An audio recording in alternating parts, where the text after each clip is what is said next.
Well, I started here in 2001, so the neighborhood was a lot different.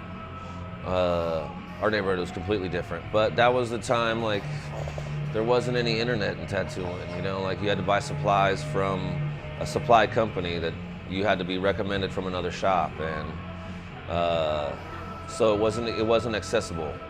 It kept it way limited, and then with the internet and the TV shows, it's kind of like spread it out pretty wide, and so now tattooing's a lot more accessible. Like, it's lost a lot of the stigma it had of like the criminals and drifter styles or sailors and hookers and stuff, and now it's, you know, after the TV shows, it's like soccer moms are wanting to get tattooed, and I mean, it's been cool. Like, they opened it up a lot. People that didn't get tattooed before were getting tattooed now, you know? And a lot of people that had some tattoos want to have coverage, you know, like bigger tattoos. So that part's been kind of cool.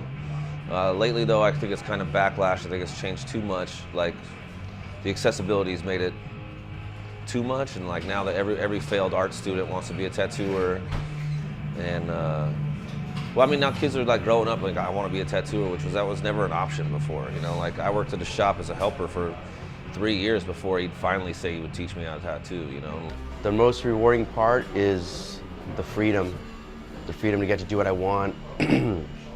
Get to wake up whenever, come into work whenever I want. But usually we have a time, we have a schedule, try to be responsible, and being a kid, drawing on people for the rest of my life, you know, like instead of crayons, now it's just permanent ink, so it's rad.